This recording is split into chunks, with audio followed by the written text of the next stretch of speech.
जिस तरह हमने ऑप्टिमाइजेशन की पहली साइड देखी प्रॉफिट मैक्सिमाइजेशन, एक दूसरी साइड है उसे कहते हैं कॉस्ट मिनिमाइजेशन अप्रोच।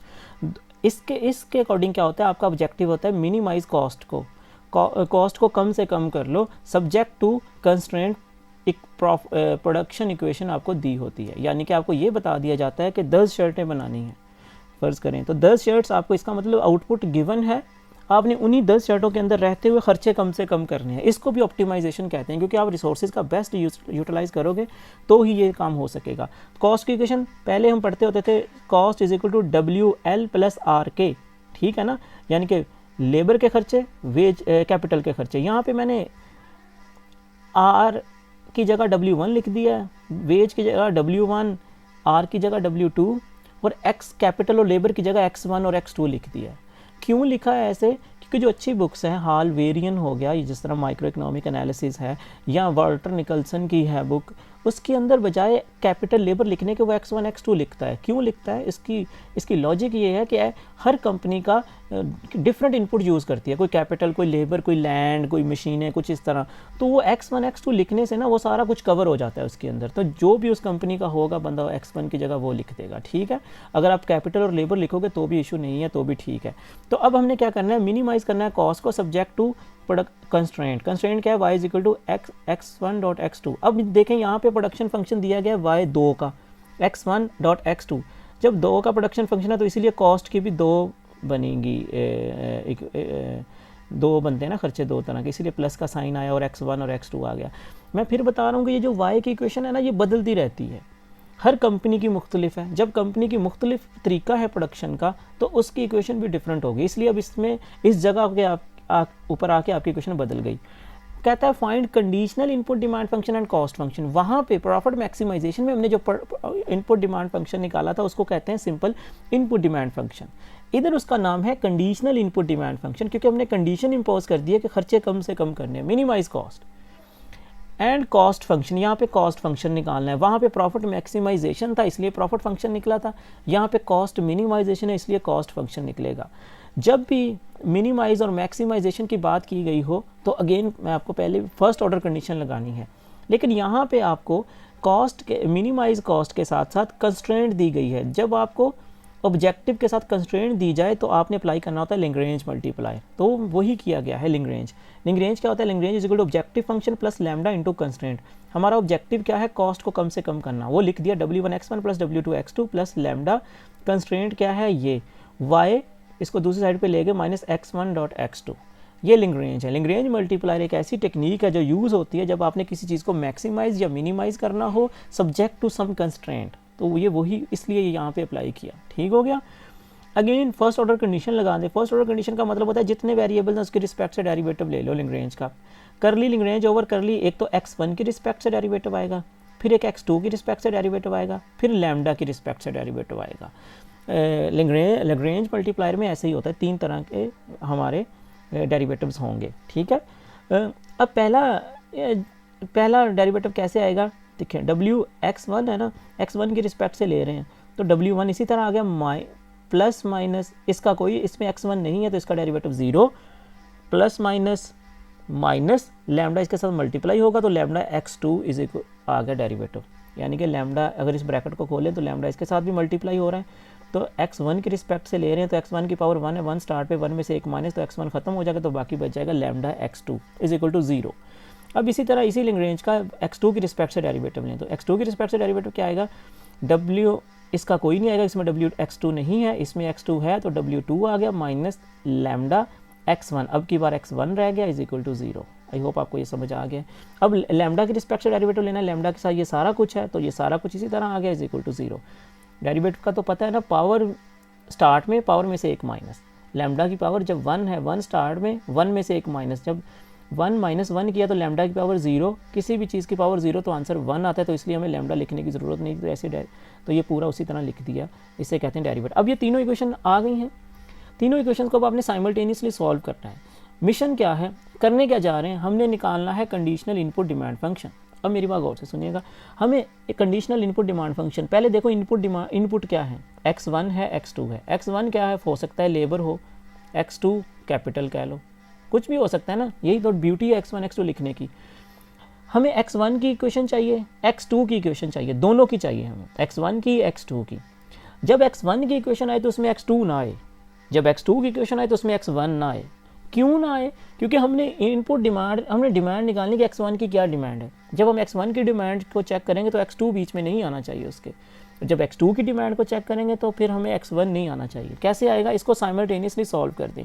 मेरा तरीका ये, हर एक का डिफरेंट तरीका होता है। मेरा तरीका ये है, पहली इक्वेशन को से मैं लैम्डा निकालता हूँ, दूसरी इक्वेशन से मैं लैम्डा निकालता हूँ, दोनों लैम्डास को मैं इक्वेट कर लेता हूँ। मुझे ये ठीक लगता है। आप देखिएगा, ये पहली इक्वेशन है मेरी, ये दूसरी इक्वेशन है, ये तीसरी, वो भी मैंने दोबारा लिख दी है। देखो, इसको इसमें से मैंने लैम्डा निकालना है। W1 इधर है, ये सारा दूसरी साइड पे चला जाएगा, पॉजिटिव हो गया। W1 is equal lambda x2, lambda इधर ही रह गया, ये मल्टीप्लाई हो रहा था, इधर आके डिवाइड हो गया। ये पहले में से लैम्डा निकल आया। अब फ्रॉम इक्वेशन 2, दूसरी इक्वेशन में से कैसे है, W2 is equal to lambda x1, यानी कि ये सारा दूसरी साइड पे चला गया, पॉजिटिव हो गया। अगेन लैम्डा इधर ही रह गया, ये x1 मल्टीप्लाई हो रहा था, इधर आके डिवाइड हो गया, W2 ओवर x1। अब ये भी लैम्डा है, ये भी लैम्डा, लैम्डा को इक्वेट कर लो, या यूँ समझ लो कि इधर के लैम्डा को इधर पुट कर दिया। ठीक है, कैसे किया? देखो, lambda is equal to lambda, ये था लैम्डा, ये था, इन दोनों को इक्वेट कर दिया, ये लिखी और ये लिखी, दोनों को इक्वेट कर दिया। और इसको मैंने चाहे x1 के लिए सॉल्व कर लो, चाहे x2 के लिए, मैंने x1 के लिए सॉल्व किया। x1 में इस साइड पे ले गया और ये जो सारी चीज़ें थी दूसरी साइड पे ले गया, तो ये बन गई इक्वेशन। ओके, अब ये इसको मैंने ये किस देखो, इसमें x1 की इक्वेशन तो बन गई, लेकिन x2 बीच में आ गया, तो इसका मतलब भी अभी इनपुट डिमांड फंक्शन हमारा नहीं बना, कंडीशनल इनपुट डिमांड फंक्शन नहीं बना। अगर x1 की इक्वेशन हो, सिर्फ x1 हो, उसके अंदर x2 ना हो। अगर x2 की इक्वेशन है तो x दूसरी ना हो, x1 ना हो। ओके, इसलिए इसको मैंने नंबर 4 कर दिया। ठीक है, अब कैसे इसको x2 को ख़त्म करना है? x2 को ख़त्म करने का सिंपल तरीका, ये जो 4 नंबर इक्वेशन है ना, इसको पुट कर दो। ये जो पहले हमने डेरिवेटिव लिए थे ना, पहला, दूसरा, तीसरा, लैम्डा वाला जो डेरिवेटिव लिया था, इधर पुट कर दो। कैसे? देखिएगा, x1 है ना, x1 की जगह इसको पुट कर दो, x1 उड़ जाएगा, सिर्फ x2 रह जाएगा। अब इसका मतलब सिर्फ x2 रह गया, x2 के लिए सॉल्व कर दो।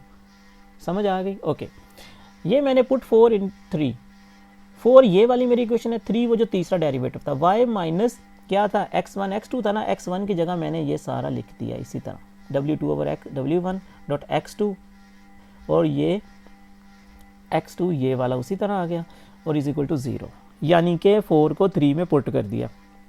अब इसको ओपन करते हैं, y minus W2 over W1 इसी तरह माइनस डॉट, ये दोनों मल्टीप्लाई हो रहे हैं तो x2 का स्क्वायर हो जाएगा, इज इक्वल टू 0। जब मतलब x multiply by x is equal to x square, क्योंकि पावर्स जो होती हैं वो ऐड हो जाती हैं। ओके, अब इसको x2 के लिए जस्ट सॉल्व करना है।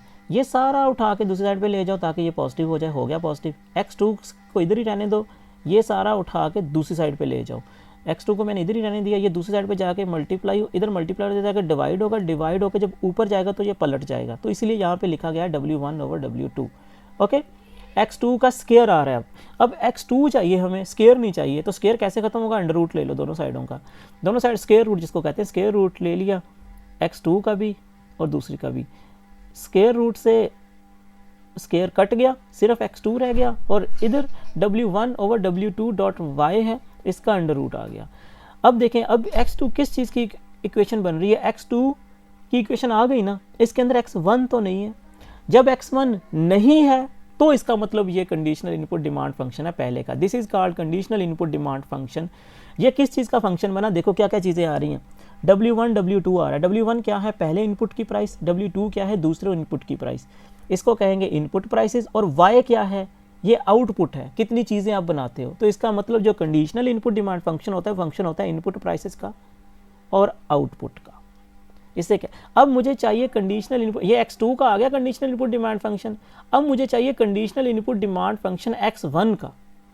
तो क्या होगा? सिंपली ये देखें, ये वाला उठा के अगर मैं x2 की जगह ये लिख दूं तो x2 इधर से उड़ जाएगा ना, सिर्फ x1 रह जाएगा। मुझे यही चाहिए, x यही किया। अब मैं क्या करूंगा, इसको पुट कर देते हैं 4 में। ठीक है, ये हमारी 4 इक्वेशन थी। Put this into equation 4। Equation 4 क्या है? x1 is equal to W2 over W1 dot x2 की जगह ये लिख दो। मैंने वही किया, W1 x2 की जगह ये लिख दिया। ठीक है, अब इसको थोड़ा सा सॉर्ट आउट कर लेते हैं। W2 ओवर W1 इसी तरह रह गया। पहले अंडर रूट खत्म करते हैं। अंडर रूट खत्म करो तो पावर 1 ओवर 2, इधर भी अंडर रूट खत्म हुआ तो पावर 1 ओवर 2, y की भी पावर 1 ओवर 2। अब क्या करेंगे, ये देखें यहाँ पे W1 है, ये W2 का, W2 एक साथ इकट्ठे कर लो, W1 एक साथ इकट्ठे कर लो। कैसे किए, W2 लिखा हुआ है ना, ये नीचे W2 है, जब ये ऊपर जाएगा तो पावर माइनस हो जाएगी। देखें 1 - 1/2 हो गया। नीचे W1 की पावर 1 है, ये ऊपर पॉजिटिव है, नीचे जाएगा तो माइनस हो जाएगा, 1/2 आ गया। y की पावर 1/2 उसी तरह रह गया। अब इसका एलसीएम लिया तो 2 आ गया, 2 - 1। नीचे वाले का भी एलसीएम लिया तो 2 आ गया, 2 - 1। तो W2 की पावर बनी 2 - 1 1/2 और W1 की पावर भी बनी 1/2 डॉट y की पावर 1/2। अब ये सारी की पावर 1/2 1/2 1/2 है, तो 1/2 क्या होता है, अंडर रूट ही होता है ना। W1/2 को ख़त्म कर दो, अगेन इन सब के ऊपर अंडर रूट आ गया। अगेन देखें, अब x1 की इक्वेशन बन गई, इसमें x2 तो नहीं आ रहा, तो इस ये भी कंडीशनल इनपुट डिमांड फंक्शन है। ये किस चीज़ का फंक्शन है, इनपुट प्राइसेस का और आउटपुट का। देखें ना, W2 W1 क्या है, इनपुट प्राइसेस, y क्या है, आउटपुट। तो इनपुट प्राइसेस और आउटपुट का फंक्शन बन गया। अगर एक और ट्रिक है, ट्रिक क्या है, ट्रिक तो नहीं कह सकते, एक सिमिट्री है। Symmetry by using symmetry. Symmetry का मतलब होता है चीज़ों के अंदर आपस में कनेक्शन होता है। ये जो सारा हमने दूसरे के लिए प्रोसेस किया ना, ये ना भी करें तो हो सकता है। कैसे, ये देखें, हमारा ये इनपुट डिमांड फंक्शन था ना, कंडीशनल इनपुट डिमांड फंक्शन किसका था, ये इस तरह था। इससे x2 का आगे अगर x1 का निकालना है ना, तो सिमिट्री होती है इनके दरमियान, मतलब एक कनेक्शन है। इसका बिल्कुल अपोजिट इधर लिख दो, W1 था तो W2 लिख दो, W2 था तो W1 लिख दो, और y इसी तरह। तो ये देखें, बिल्कुल ना सिमिट्री यूज़ करते हुए भी आप इधर से इधर आ सकते हैं, लेकिन मैं ये रिकमेंड नहीं करूँगा। अच्छी बुक्स में यही लिखा होता है, बाय यूजिंग सिमिट्री, इधर से डायरेक्ट इधर आ जाता है, लेकिन आपने ये करना है, ठीक है। अब ये सारा अब आ गया, अब रह गया ये दोनों कंडीशनल इनपुट डिमांड फंक्शन आ गए। ये पहला कंडीशनल इनपुट डिमांड फंक्शन है, ये दूसरा। अब हमें क्या चाहिए, कॉस्ट सॉरी, अब हमें चाहिए कॉस्ट फंक्शन। कॉस्ट फंक्शन क्या था, कॉस्ट फंक्शन सिंपल है, कंडीशनल इनपुट डिमांड फंक्शन जो आप किया है, दोनों को कॉस्ट की इक्वेशन में पुट कर दो तो कॉस्ट फंक्शन आ जाएगा। प्रॉफिट फंक्शन में क्या हुआ था, conditional simple input demand function था और आउटपुट सप्लाई फंक्शन थी, उन दोनों को पुट किया था आपने प्रॉफिट की इक्वेशन में, तो प्रॉफिट फंक्शन बन गया था। यहाँ पे क्या है, यहाँ पे आउटपुट सप्लाई तो है नहीं, सिर्फ कंडीशनल इनपुट डिमांड फंक्शन है। इन दोनों को आपने कॉस्ट की इक्वेशन में पुट करना है, तो हमारा आ जाएगा कॉस्ट फंक्शन। देखिएगा, एक तो ये है हमारा इनपुट डिमांड फंक्शन x2 का, कंडीशनल इनपुट डिमांड फंक्शन है ये कंडीशनल, क्योंकि ये कॉस्ट मिनिमाइजेशन वाली साइड का है। ये भी कंडीशनल इनपुट डिमांड फंक्शन है। इन दोनों को पुट कर दो कॉस्ट की इक्वेशन में। कॉस्ट की इक्वेशन क्या थी, C = W1 x1 plus W2 x2। x1 की जगह मैंने x1 लिख दिया, ये लिख दिया, x2 की जगह मैंने ये लिख दिया। इसे कहते हैं कॉस्ट इक्वेशन, कॉस्ट फंक्शन। लेकिन इसको अभी हमने, ये कंप्लीट नहीं है, इसको थोड़ा सा रीअरेंज करना है, क्योंकि देखें W1 इनको कंबाइन करना होगा, ठीक है। ये W2 को कंबाइन करना होगा। क्या होगा, सिंपली करते हैं, कैसे, ये देखिए, इधर देखते हैं क्या किया। सिंपल, पहले तो इनका अंडर रूट खत्म करो। अंडर रूट का खत्म करना कैसे होता है, 1/2 आ गया सबके ऊपर, 1/2 1 प्लस W2, इनका भी अंडर रूट खत्म करो, 1/2 ओके। अब ये W1 पड़ा हुआ है, ये W1 नीचे है, नीचे वाला ऊपर जाएगा तो माइनस हो जाएगा, 1 - 1/2। अब अच्छा, आप इसको भी नीचे लेके जा सकते हैं। अगर हम इसको नीचे लेके जाएंगे फिर भी ठीक है, चाहे इसको ऊपर ले जाओ फिर भी ठीक है। मैं तो ऊपर लेके जाता हूँ ताकि सीधी इक्वेशन बन जाए।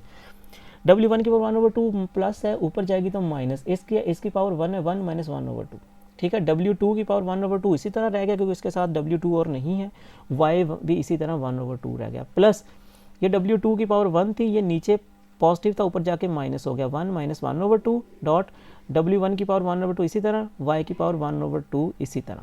अब बस इनका एलसीएम लेना है। इसका एलसीएम लिया तो 2 आया, 2 - 1 तो 1/2 आएगा, ठीक है। ये उसी तरह आ गया, ये भी उसी तरह आ गया, प्लस इसका भी एलसीएम लिया तो आंसर आया 1/2 आ गया, ये भी उसी तरह आ गया, ये भी उसी तरह आ गया। अब देखो, ये और ये एग्जैक्ट सेम है, W1 की पावर 1/2, W2 की पावर 1/2, Y की पावर 1/2।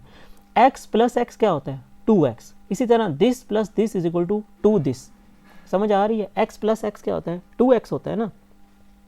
तो ये इसीलिए मैंने यहाँ पे 2 लिखा और ये 2 एज इट इज़ लिख दिया, ठीक है। अब ये देखो, 2 बाहर है, इसके भी 1/2 है, इसका भी 1/2 है, इसका भी 1/2। 1/2 को ख़त्म कर दो, अगेन अंडर रूट ऊपर आ गया, ठीक है। ये ज़रूरी है करना। 1/2 पे अगर आपने खत रोक दिया तो उसमें फिर इधर क्यों नहीं, इधर क्यों आपका अंडर रूट है इनके ऊपर, तो इधर अंडर रूट है तो इधर भी अंडर रूट लेके आना है।